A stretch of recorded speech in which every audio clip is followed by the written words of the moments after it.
Wherever you're listening in the world, it's a pleasure to welcome you to Israelcast, the podcast powered by Jewish National Fund USA, your voice in Israel. I'm Steven Shalowitz, first reminding you that for over 120 years, Jewish National Fund USA has been the premier philanthropic movement for the land and people of Israel.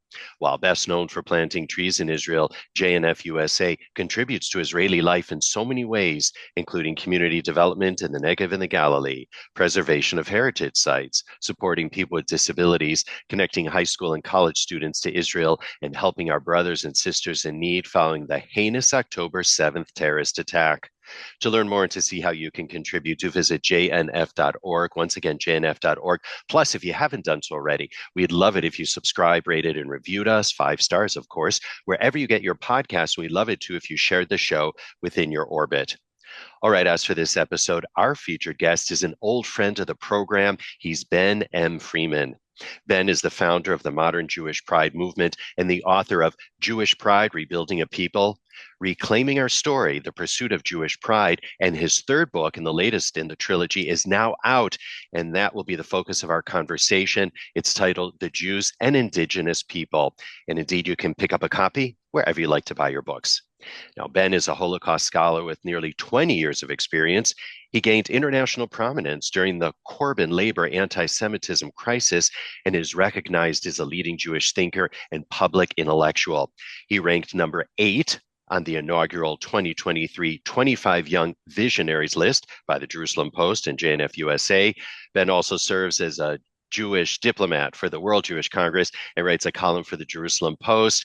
And Ben joins us now on the line via Zoom from the City of Angels, Los Angeles, California, where he's visiting. So great to see you again, Ben, and welcome back to the program. Thank you so much for having me. It's a pleasure. I'm really thrilled to be here for my third time. Excited Indeed, to talk to you. indeed, we're going to interview you until we get it right, Ben.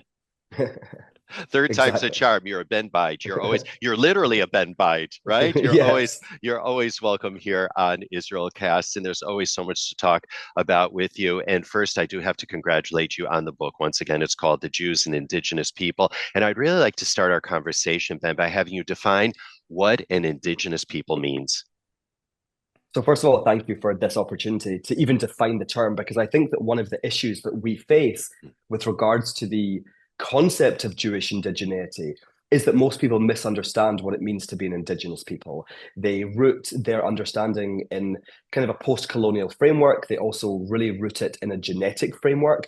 And those are not actually universally applied, right? Particularly the genetics. There are some indigenous tribes who use genetics, some don't. So the way I defined indigeneity, I defined it trying to depoliticize it and really be capturing the relationship which exists between an indigenous people and their indigenous land.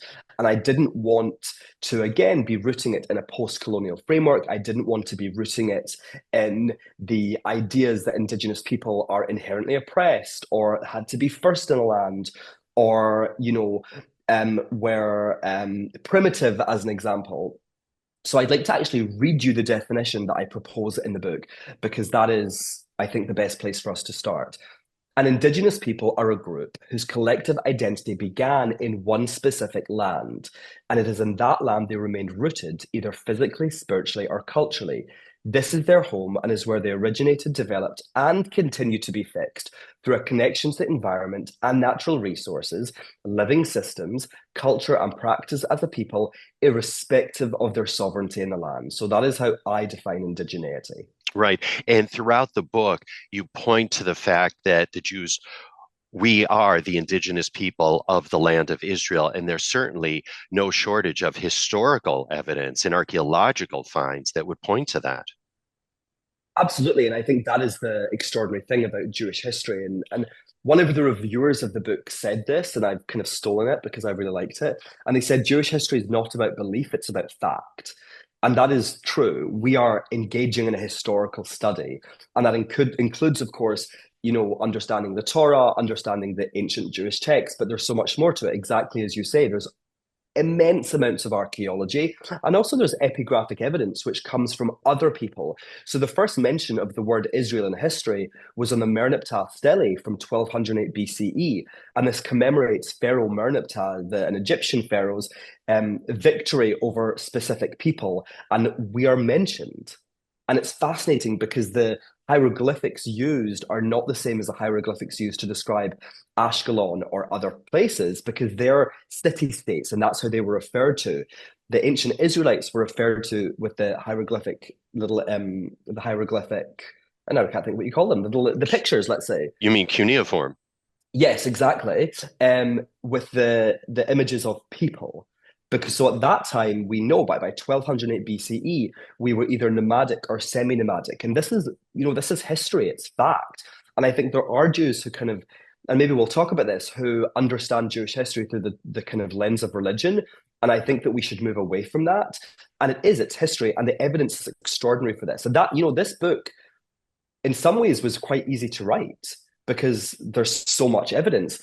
And also, I feel very confident to say with this book that I've proved that Jews are indigenous. It is a fact because not only have I provided evidence, historical investigation, my own definition of indigeneity, but maybe we'll talk about this as well. I used the United Nations criteria for indigeneity, and that forms the spine of the book. So it's proven we are an indigenous people. Right. I want to talk about the United Nations definition in just a moment. There's a lot to unpack there, what you just shared. And we're going to hopscotch around in the time that we have with you today. One thing I want you to address, though, Ben, is the notion of the terminology of the Jewish people and then how that translated into or morphed into, shall we say, Jewish religion. In other words, like Yeah. we were considered a people, but then after a while, and you go into it in the book, we were considered just a religion. Absolutely. So for me, what I'm trying to investigate here is what I would describe as authenticity. Mm-hmm. So there is no word for religion in the Torah. We refer to ourselves as an Am, and we still do. Am Yisrael Chai is the phrase, the people of Israel live. We are a people. A people, a And nation. exactly, a people, a nation, and with a territory. We're often referred to as kind of a wandering, and the anti-Jewish trope is the wandering Jew. That's not true. There was a land. We may not have had sovereignty. The majority of us may not have lived there, but there was a land. There was a territory we were attached to. In terms of religion, clearly the Jewish people have religion. That is indisputable. We have God, we have the Shema. It forms a central cornerstone, a defining aspect of what it means to be a Jew. But when we talk about a religion, as in the Jews are a religion, what we're doing is utilizing a Western and Christian context. So, what do I mean by that? We're not European, we're not Western, we're Levantine, we come from the Middle East, and we have to be understood within that context. And in that context, there were no people who were just a religion. Let's look at another people as an example. Let's look at the ancient Egyptians. They were a civilization. They had kingdoms, they had rulers, they had text, they had laws, they had governance, they had systems, they had culture, and they had religion. And we would never reduce or refer to them as just a religion because that would be inaccurate. We were the same. We are the same. We're a people. We're attached to a land. The Torah is our legal code. So we have laws, we have culture, we have text, we have civilization, we've got systems of living. And part of that is religion. And in the Western context, what we see is religion, especially after the Enlightenment. So this in a way is a post-Christian context. What we see is religion being separated from the rest of life, right? That was the separation of church and state.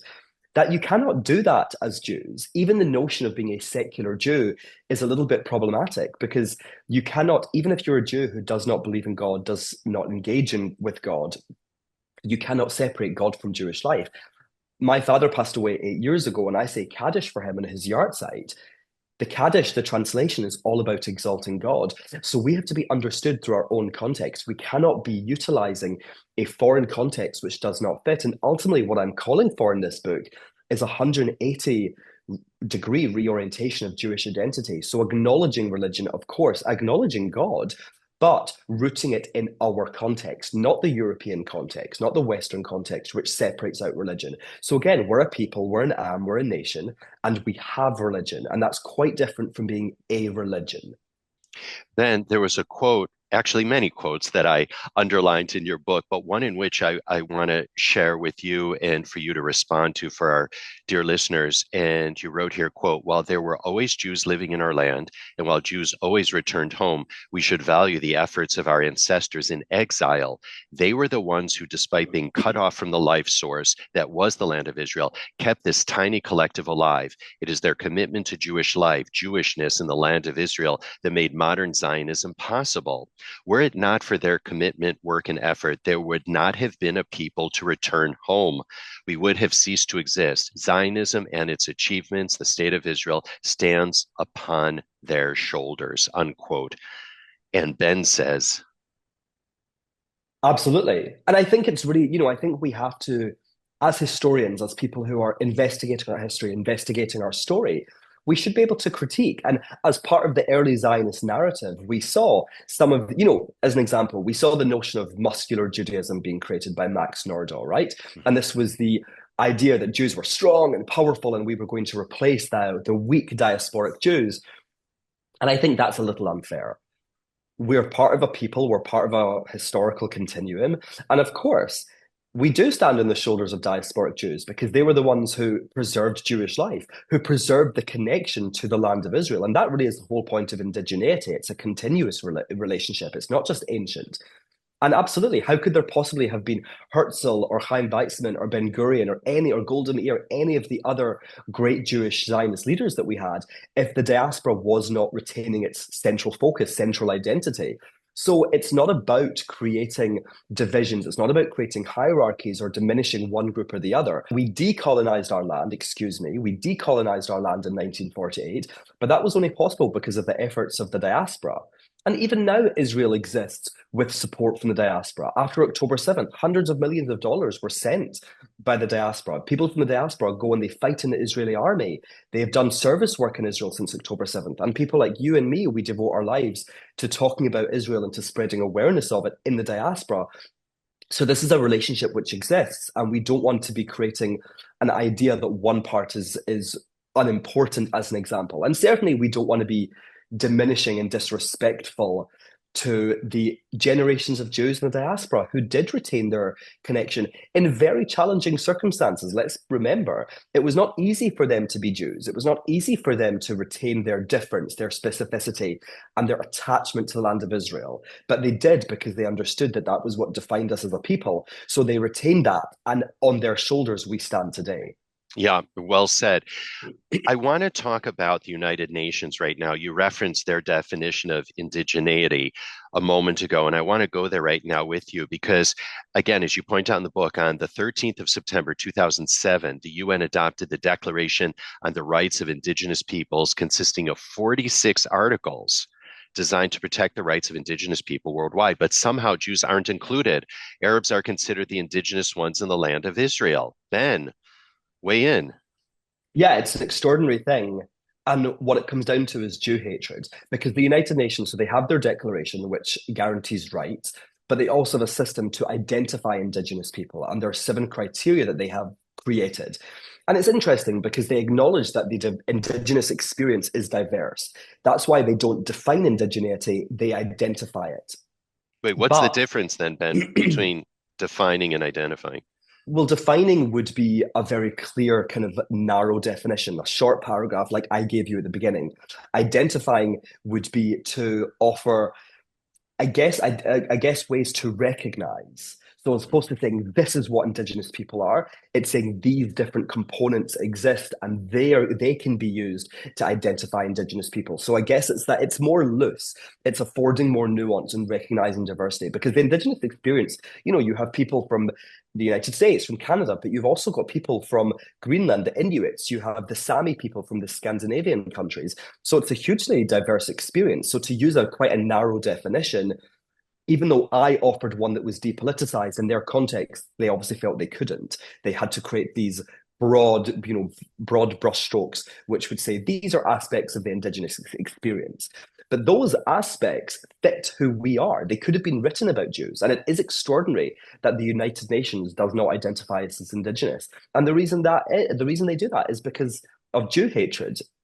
And somebody said, one of my kind of mentors said to me that I'm hoisting them by their own petard, which I really enjoyed. It does feel very satisfying to use their own criteria against them because I wanted to root it in universally accepted standards. And the United Nations, there are 7 criteria. They do form the spine of the book because I didn't just want this to be my perspective. Yes, I offer my definition and I give my thoughts, but I wanted to be proving this. I wanted this to be the definitive work on Jewish indigeneity. So yes, I had to use their criteria. And they could have been written about us, but it feels very satisfying to use their criteria against them. But yeah, it's Jew hatred. And they have ultimately believed the post-colonial, the Cold War framework, which delegitimizes the Jewish connection to the land of Israel. They believe the Soviet Union, they believe the Arab states who created and promoted anti-Zionism. And they describe the Palestinians or the Arabs as indigenous. And listen, there probably are Palestinian families who have lived in the land for hundreds, maybe thousands of years. But the Arabs as a collective come from Arabia. That's kind of the whole point. It's where they get their name. So it's a complete misunderstanding. And it's not different to what we're facing today as modern Jews, the complete rewriting of history. And again, it's why I think this book is so important because it's not just reclaiming our history, it's reclaiming history and historical fact. Because anti Zionism, the notion that the Arabs, the Palestinians, are the indigenous people, is an attack on history. And listen, I will say there are arguments put forward that say that the Palestinians are indigenous. And I don't know if they are or they are not, right? I've not done the study, but we know for certainty that the Jews are indigenous and should be recognized as such. And if they're not recognized as such by the very people who create the criteria, then it's because those people are racist and they're trying to delegitimize us and the state of Israel. Well, we're not going to go point by point of the 7 criteria, if you will.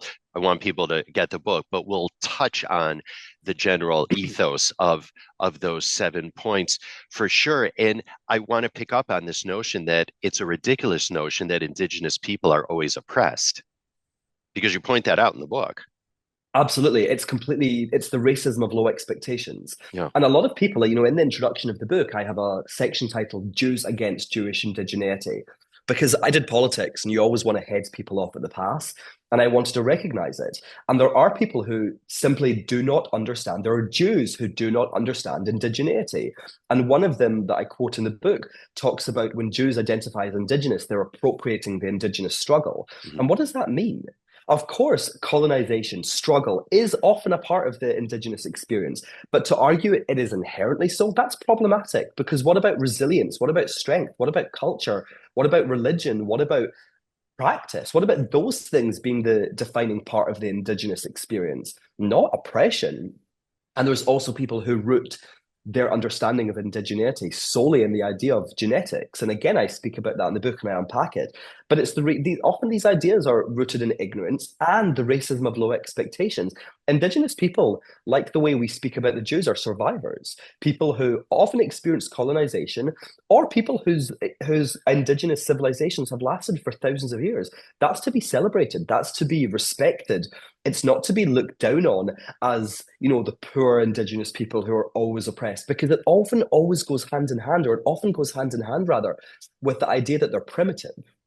So there's lots of misconceptions. You just mentioned Jews that don't understand the connection between Judaism and the land of Israel. And as we record this, just a day or two ago, it came out that Deborah Winger, the actress, said, and I quote here from the paper, from the New York Post, which I dearly love, quote, "I have a debt to pay. I have a debt for what I grew up with and believed on what the state of Israel has done and what they haven't done and how they're conflating Judaism with Zionism," unquote, from Deborah Winger. Ben? I mean, Deborah doesn't know what she's talking about. Exactly. And I think this is really important for us going forward as a people. And this is rooted very much in Jewish pride. We're Your book, Jewish Pride. Yes, my first book, Jewish Pride. We're a broad synagogue, but our synagogue has walls. What do I mean by that? We allow diverse perspectives. That is the Jewish way. We debate, we dialogue, but there has to be boundaries. And anti-Zionism is not a Jewish value. As I point out in my second book, Reclaiming Our Story, it is a non-Jewish value. And when Jews express it, they're expressing internalized anti-Jewishness. And what Deborah has believed is the non-Jewish narrative. It is simply outrageous. And again, it's ludicrous because it's so easy to disprove. Judaism is rooted in Israel, the land of Israel. And Zionism is our indigenous rights movement. And yes, Zionism in its modern context began in the 19th century, but it's completely ahistoric to misunderstand the presence of Zionism in Jewish history, Zionism being the idea and the yearning for the Jews to return to the land of Israel. Let's think about the song, and I'm not going to sing it, the psalm and the song, by the rivers of Babylon, there we wept when we remembered Zion. That is 2,500-year-old Zionism. It is Jews yearning to return. So Deborah, whatever her name is, doesn't understand. But Deborah this is the Winger. problem. Deborah Winger doesn't understand. This is the problem, though, that there are Jews who have absorbed the non-Jewish narrative. And that's why Jewish pride, again, my work with my first book and the movement in general, is rooted in about looking inwards, not in a way that cuts ourselves off, but we have to do work. It's outrageous that Jews don't understand. Yes, it's outrageous that non-Jews don't understand, but there's a specific kind of outrageousness and ludicrousness that there are Jews who don't understand. And I would say, conflating Judaism with Zionism, what are you talking about? Where do we pray towards? What about L'Shana Haba'ah Yerushalayim? That is all Zionism. And what this points to is something very disturbing. And it's the appropriation, the bastardization of Zionism by the anti-Jewish world. And the fact that Jews have believed that, that is tragic. So you use the term internalized anti-Semitism, and we talked about that term in our last conversation. And I challenged you because I said, I just call it being a self-hating Jew. And you disagreed with me. But I'm just wondering, post October 7th and the Deborah Wingers of the world and the Bernie Sanders of the world, and sadly, the list goes on. A lot of the purple-haired girls, with nose rings and keffiyehs at Columbia or Barnard happen to be Jewish also, sadly, that are calling for free Palestine. Do you still use the term, and are you still comfortable with internalized anti-Semitism, or would you not say that these people are self-hating Jews? No, I wouldn't say that. I would say they are Jews with internalized anti-Jewishness or anti-Semitism, and it's because that identifies the dynamic, the framework at play here. And it's not that these Jews just spontaneously hate themselves or hate Israel. They have been colonized, they have been warped by the world around them, and they have absorbed these ideas. And I think that's a really important distinction. I will say my perspective has changed somewhat. If any of the listeners have read Reclaiming Our Story, The Pursuit of Jewish Pride, my second work and the one that focuses on internalized anti-Jewishness, I'm very empathetic. And I present them as victims. And I still agree with that to a certain extent. But I do think that we need to create stronger boundaries, which ultimately what I think is that the key anti-Zionist Jewish leaders should be cheremed. They should be excommunicated because we need to show them, sorry, you've gone too far. You've strayed beyond the walls of our broad synagogue. And we also need to show the non-Jewish world, you cannot tokenize these Jews. So my perspective has shifted. I wouldn't change my terminology, but I do think we need to be very strong and clear with our boundaries. We cannot allow anti-Zionism to fester in Jewish spaces. And the reform movement has to take responsibility for that. I was raised Reform. I attend a Reform synagogue in London, but the Reform movement has allowed, and other progressive Jewish streams has allowed anti-Zionism to take hold in those spaces. And they have to do the work to weed that out. How do they weed it out? What do they need to do, Ben? I mean, it's a really difficult question. I think we need to make sure that the rabbis who are working at the synagogues are Zionist, and we have to part ways with those who are not and say, listen, you can do whatever you want to do, but you cannot be a rabbi at a synagogue. You cannot be a leader in the Jewish community and be anti-Zionist. That is against our boundaries. Yet the issue is that those rabbis are selected by congregants, and it's the congregants that hold those same views. So how do you reach out to the congregants then? I mean, I've been having this conversation a lot on this tour that I'm currently on, and we need to be putting huge amounts of resources towards education and deprogramming and having the conversations we need to have. And this goes slightly back to my last book. We need to address internalized anti-Jewishness. My last book was one of the first books in a century on the topic. That is simply not good enough. This book, The Jews and Indigenous People, is the first scholarly work ever to definitively prove that the Jews are indigenous to the land of Israel. That is also not good enough. We need to be creating boundaries. Every Jewish organization, every Jewish synagogue the state of Israel has to recognize and adopt as an official policy that the Jews are indigenous. And we have to engage in a program of education. And education will take time, but it's absurd that we are living in a situation where there are synagogue, there are leaders in our community who preach against the Jewish world, the Jewish value, the state of Israel. We have to be very strong and clear. And again, we're not saying we all have to think like, you can dislike Bibi Netanyahu, whatever. But that is not what this is about. This is about having boundaries and saying no, arguing that the Jews are not indigenous, arguing that the Jews do not have a right to a state, arguing that the state that does exist should not exist. That is antithetical to Judaism and Jewish values and has no place in our community. And just one other point on that before we move on. It's this notion also, Ben, if you can just zoom out a little bit more, of the non-Jewish world tokenizing these Jews that don't believe in Israel as the Jewish homeland, that don't believe in Zionism. Absolutely. And that's the problem. That is, by not excommunicating, we create a situation where they are allowed to be tokenized because that changes the dynamic. If the Jewish community says, no, this person is no longer part of the Jewish community, we're not necessarily saying they're not Jewish, but we're saying they're not part of the Jewish community, then that in some ways stops or halts the tokenization because the person who's inviting them onto their TV show or tokenizing them would have to recognize that this person has been excommunicated, this person has been cheremed. This is their view, sure, but this view does not represent the Jewish community. It does not represent the people of Israel. Well, I think that gets tricky to excommunicate them because if you're born a Jew, you're always going to be a Jew, no matter what. Number one, go ahead. But we do have a formal legal mechanism for cherem.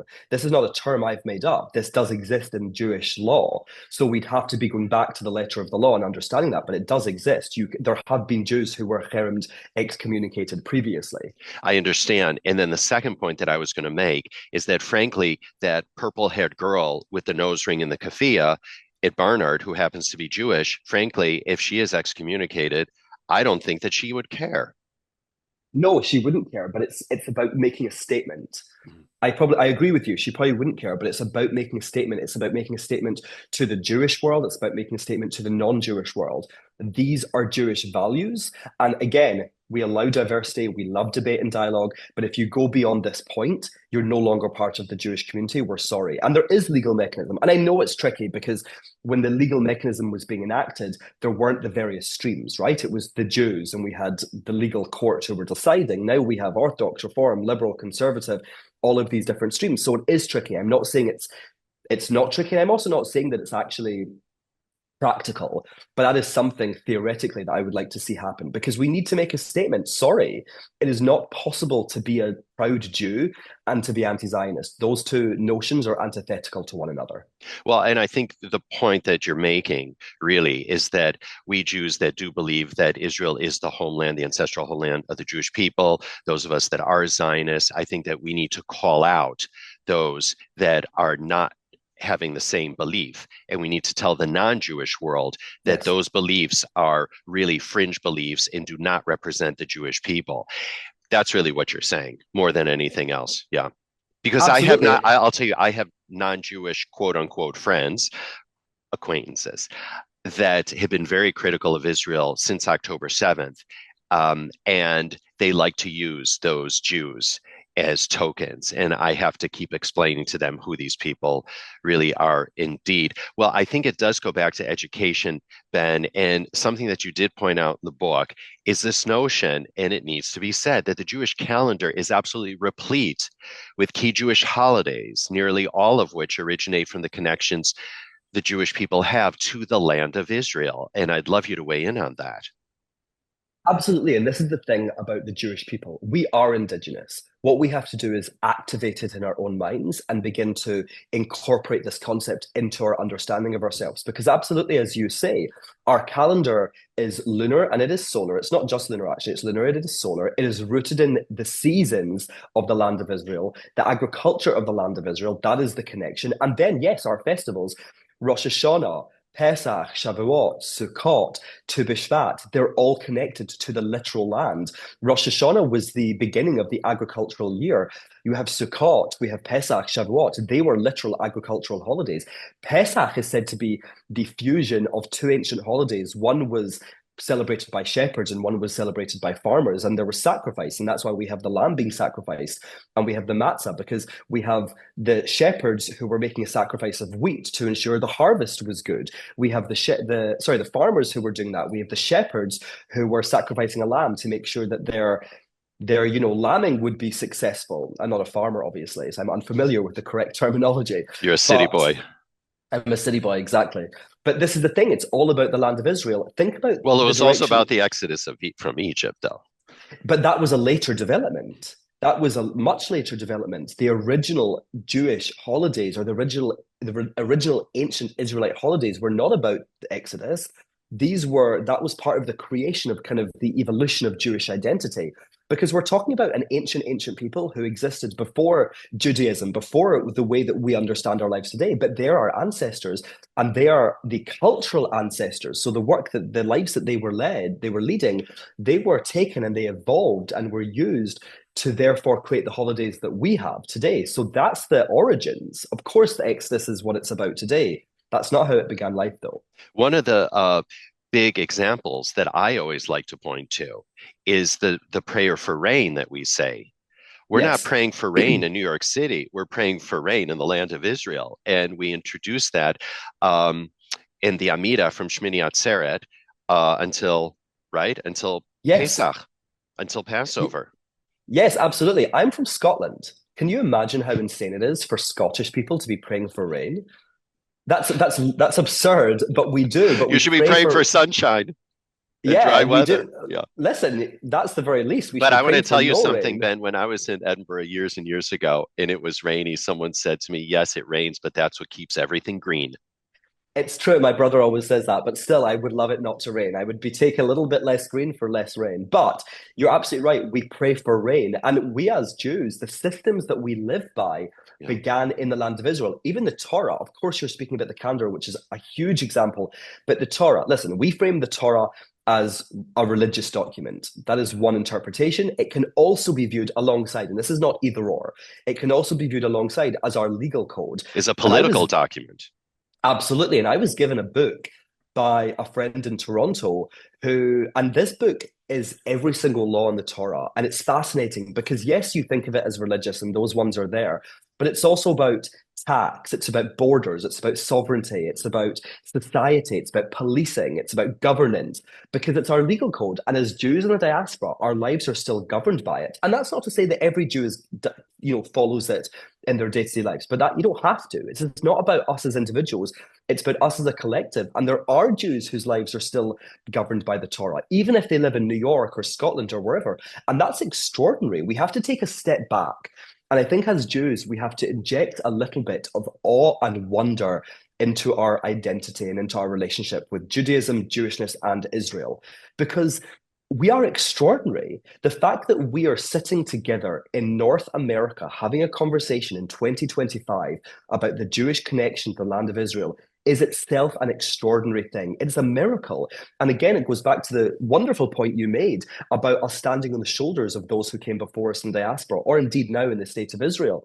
But we are the inheritors of a great civilization. And again, I'll go back to that review that was written about the new book.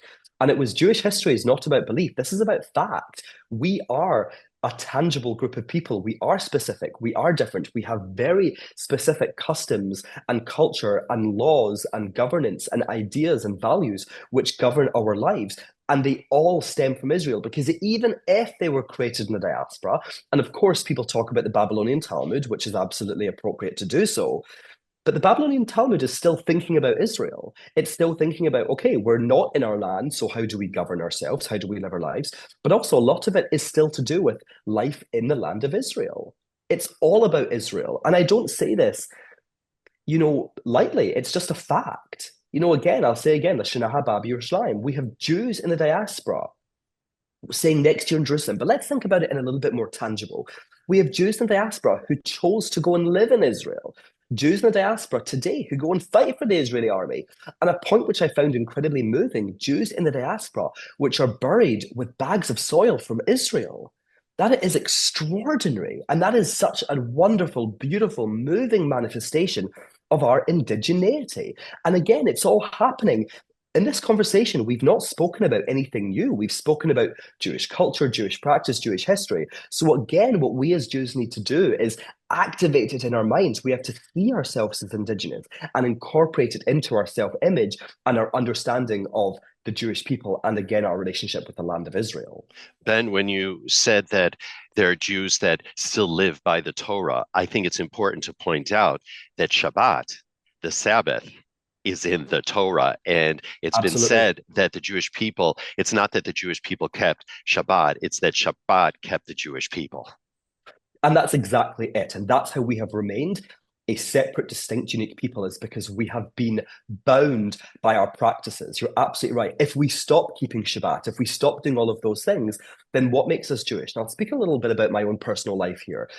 I was raised kosher and I was also pescatarian for a period. So I was kosher until about I was about 23 years old. And then I had about a decade of not keeping kosher, eating treif, everything.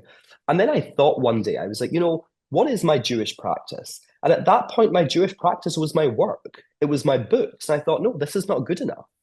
My Jewish practice has to be the way I live my life. So I've started to keep kosher to an extent again. Listen, I still love a cheeseburger, but I don't eat pork. I don't eat shellfish. Also, lighting the Shabbat candles. I light the Shabbat candles with my partner. We say Kiddush, and then maybe we'll go to the cinema. Maybe we'll go out for dinner. But it's about Jewish action. And the reason this is so important is because the Jewish people, and I'm talking about for thousands of years, have been identified as a distinct group of people by our actions. In the ancient world, I mean, you mentioned Shabbat. In our ancient world, we were understood as a group of people who stopped working on the seventh day. We were understood as a people, who kept kosher. We were understood as a people who circumcised their boys. These were markers of Jewish identity. And that's why we as Jews today, we have to be active Jews. I'm not here to tell your listeners how to do that. Each of us get to choose from the great civilization we belong to what makes sense for us, our values, and our lives as individuals.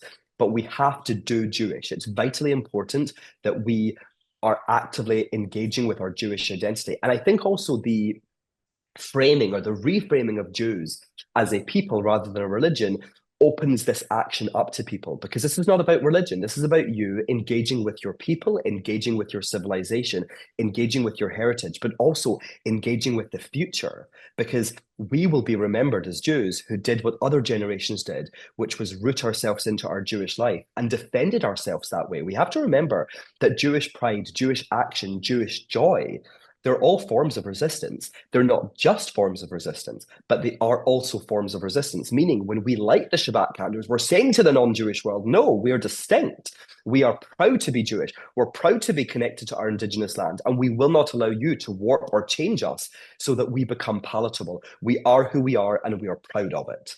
Ben, before we move on, a question. How do you reach out to, or what do you say to those Jews that were born Jewish but were never practicing Jews? They maybe never even walked into a synagogue, or they might have just once or twice. They had the Christmas tree.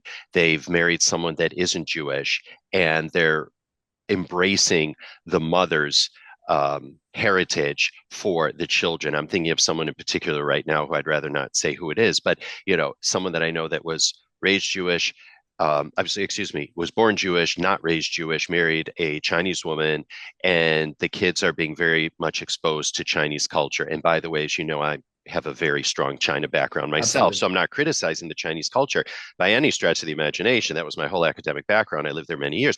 But what do you say to people like that have no? Because I've spoken to that person's relative, shall we say, and I've said, wow, they're going to China.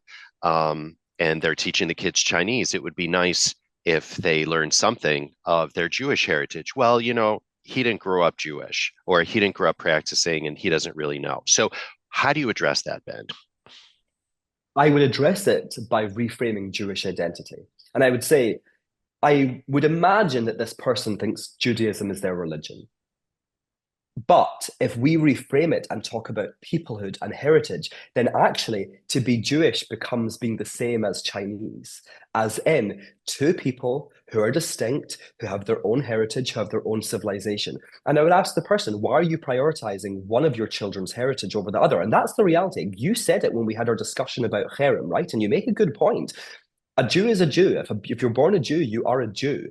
Period. That's the way it works because there is let's call it a genetic or familial aspect to membership. Of course, we know there are converts as well, so it's not the only way to become Jewish, but most of us are born Jewish, and therefore we are Jewish. So I would ask, why are you prioritizing one of your children's heritage over the other? Your children are part of the Jewish people. You, this person, is part of the Jewish people, whether you like it or not. And the Jewish civilization is just as important, just as rich, just as beautiful, just as life enhancing as any other.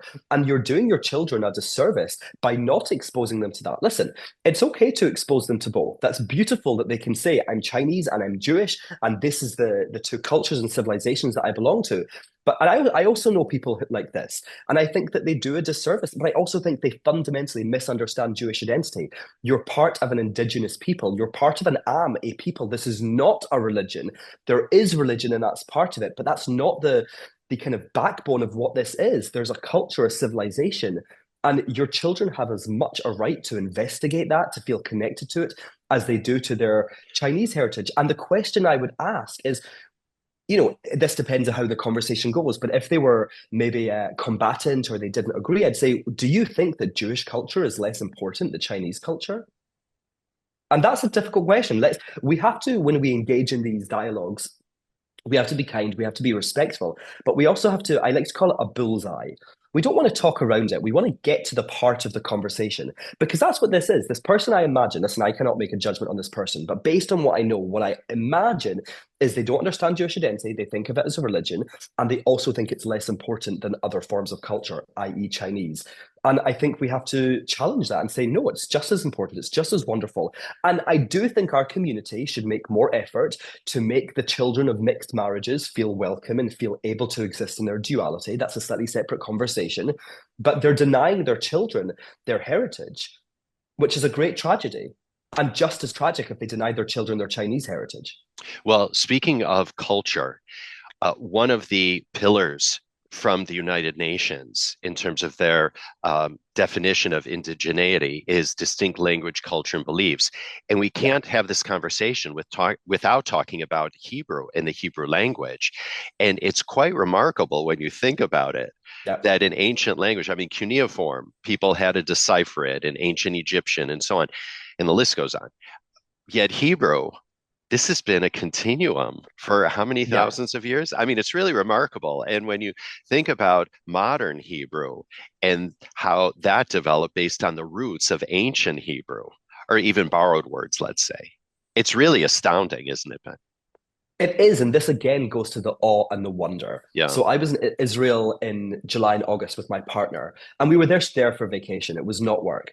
And every time saw a shop front, and I mean shop front saying aroma, saying glida ice cream, saying cafe, all written in Hebrew letters, I would get excited and I would say, this is remarkable. And my partner was like, are you going to be like this all holiday? Because the awe and the wonder might get a little old. But I was like, it is remarkable. Hebrew started life as an ancient Canaanite dialect. It is the only ancient Canaanite dialect which still exists today. And you're right, the shoresh, the root of modern Hebrew words, comes from the ancient word, but some of the words are the exact same, right? That we know there was an institute that had to create new words because there was no word for television or internet or any of these words in ancient Hebrew, of course. But it is remarkable and it points to another astonishing, wonderful, awe-inspiring fact, which is the continuity of the Jewish people. And we have some myths about Hebrew and other aspects of our identity. It was never a dead language. It was the Jewish lingua franca. Jewish communities from all over the diaspora would speak to each other in Hebrew. They learned Hebrew. And even before Ben Yehuda did his important work with the origins of modern Hebrew, you had people who studied language in Europe and in other parts of the world who were creating dictionaries translating English into Hebrew or German into Hebrew. It's truly astonishing, and it points to continuity, and it also points to an undying connection, an undying emotional connection. And listen, we know that Yiddish was kind of floated as the Jewish language for the modern state of Israel because the vast majority of Jews at that time spoke it because they were Ashkenazi. But they chose Hebrew, and they chose Hebrew because it's the Jewish language. And let's just for a moment And speak by about the way, they Yiddish. also, as you pointed out in the book, they also selected it because they didn't want to have that connection to the diaspora, to Galut, which Yiddish Absolutely. had that connection. Yeah. Absolutely. But even let's talk about Yiddish, let's talk about Ladino, let's talk about the various Judeo-Arabic languages. They're all written with Hebrew letters. So, the anti-Zionist Jews, as an example, or the diasporists, let's say, this weird culture which fetishizes the diaspora, they saw themselves also as connected to the land of Israel. They were praying towards it. They were speaking Hebrew. They were speaking other languages written in Hebrew letters. We never lost our connection. And the continuity of modern Hebrew as a symbol of our indigeneity is truly awe-inspiring. And really in Israel, I was just like, whoa, this is amazing. And I want to learn Hebrew. And I also want to say, I encourage all of our listeners to learn Hebrew. And I'm not saying that because it's easy. I'm saying it because it's important. Why is it important? Our ancient text, our ancient civilization was written in ancient Hebrew. How can we properly or accurately engage with it if we're reading translations? A very important point is the word emunah. So emunah is an ancient Hebrew word, and we translate it today into faith. But the word that we use, faith, is a European word, a Western word, a Christian word, which has a very specific context, which is different to the context of emunah, which really means more belief. But if we're only reading translations, we're not able to accurately interact with our ancient text and therefore our authenticity. So Hebrew is the conduit. I mean, you also spoke about Shabbat. Hebrew has kept the Jews. It's the conduit for Jewish civilization.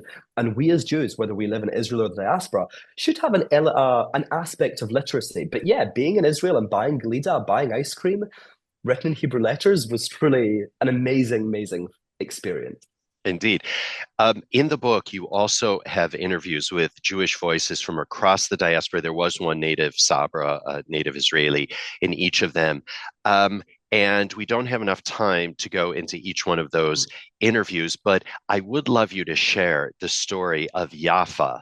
Her mother, Ashkenazi, and her father, Baruch, was an Ethiopian Jew, and he campaigned for the Ethiopian Jews to leave Ethiopia in the 1970s and 80s. Everyone was fascinating, but I'd like you in particular just to highlight her. So Yafa is an amazing, amazing person, and she's Tegene, the last name's yes, to get Tegene. yes, exactly, Yafa Tigeni, and she's an amazing Jewish leader. And I met her in Montreal. And in these interviews, I always like to represent Jewish diversity. So I wanted to tell the story of the Bet Israel, the Ethiopian Jews. So I contacted her, and we started sharing her story. She started sharing her story, talking about her father Baruch. And it's astonishing. Her father was ultimately, or essentially, and going to use colloquialism here, was kind of like the Ethiopian Yeah. Jew, the original Ethiopian Jew. He was one of like 56 Ethiopian Jews, young children who were sent to Israel, even Yes. before Israel officially recognized them as Jews. And he went to a school with other Jewish kind of immigrants and some orphanages, Shoah survivors. And he campaigned for the Jewish return. And he also created plans which were ultimately used. And it's an astonishing thing. And I think this is such a wonderful thing because you have the Ethiopian Jewish community cut off from the Jewish people. They thought they were the only Jews. They didn't know laterally about the Holocaust, but they saw themselves as the preservers of Jewish life. And where were they trying to get to? They were trying to get to Israel because every single Jewish community had a focus on Israel. Even before the first waves of Ashkenazi Aliyah, you had Ethiopian Jews, you had Yemenite Jews making that journey. And also, what I find truly inspiring about the Ethiopian Jews is because of the way their Judaism worked. Remember, they didn't have the Talmud; they only had the Tanakh, which including the Torah. So they don't have what we would describe as halakha. They don't have the laws which emerge from discussion after discussion by ancient Jewish rabbis. They have the source material, and they understood the very essence of Jewishness, which was this holistic relationship, a whole relationship between land, culture, language, action, and God. It was very far removed from this European Western idea, which we spoke about earlier, of separating God. So that to me is, in a way, the most authentic Jewishness because it mimics what our ancestors were doing, but their stories are amazing, their bravery is amazing. And let's also not forget that when they landed in the land of Israel, many of them kissed the ground because we're talking about the emotion of our connection to the land of Israel. I'm not talking about borders, I'm talking about the soil. And Maimonides wrote about kissing the ground and rolling in the dirt when he arrived because the land itself is special and it's holy and it's emotional to us. But Yafa's story and the other stories of the in the book are fascinating, and it's really important for us to represent the Jewish diversity and also speak to real Jews. And my work is essentially a study on Jewish identity. You then have to understand how these ideas play out within real people. Just a couple other bases, Ben, before we wrap. What jumped out at you when you were doing the research on the book? Anything that perhaps you didn't know? I found the origins of the Jewish people to be fascinating. So I'm very upfront in my book, so I want to be very clear in this conversation. I have a perspective that the Torah was not written by God. If you disagree with me and if you believe the Torah was written by God, I'm not going to argue with you. I'm not here to persuade you otherwise. And it doesn't really change the material of our indigeneity at all. But one of the perspectives I read about the origins of the Jewish people was that we were originally Canaanites. So there is a narrative in the Torah that Joshua, he was the one who led the Israelites back into Canaan and he defeated the Canaanites in battle. That seems to be not historically accurate, although I will also say as a caveat, we're allowed to tell our own stories, we're allowed to share our own myths, so it's still an important narrative. But from a historical perspective, it seems not to be accurate because the genetics of the Canaanites live on in modern people in the region, including the Jews. So we are the genetic descendants of the Canaanites. And also, if we speak about gods, why we split off, it seems that we split off from the Canaanites, if you believe that perspective, to worship a specific set of gods. Yud-He Vav-He, so the god Adonai, but there were also other gods. We weren't monotheistic at the beginning, which the Torah states very clearly. We worship other gods like Baal, Asherah, and there was also a god called El. And El seems to later have been absorbed into Yud-He Vav-He because God is referred to in the Torah as El Shaddai as an example, or El Shaddai. So there seems to be like an absorption, like a bringing together of these two entities and the cults that surrounded them. But I found it really fascinating because the notion that we split off and the idea that we worshipped El is hugely important because El was a Canaanite god. He was a chief Canaanite god. And Israel has El as a suffix. So that tells us that we were Canaanite, we worshipped this god, and then we went on a journey of evolution because we have to remember, Indigenous people are allowed to evolve. We don't need to be stuck in a box. We're allowed to grow and change our own practices. But that was something I found fascinating. You opened up a whole can of worms there, Ben. We'll have to have you back to talk about that. I don't think I asked you in our two previous conversations, what's your methodology, the method to the madness for writing a book? In other words, like, do you wake up? Because I've interviewed, I can't tell you how many authors, whether on this show or my regular, the One Way Ticket Show podcast, and each one has a different method. Like, do you wake up really early in the morning? Are you a night owl? How does that work for you, Ben? I try to treat it as a job. And that's very difficult because bursts of inspiration come at different times. So Right. sometimes you're so what I mean by treating it as a job is I have a 9 to 5 and I also do most of my work. I mean, you're in North America, I am currently, but I do most of my work with North America, which is great because it means that you're all asleep in my morning. So I get my emails, I wake up with my emails, I do my emails, and then I write.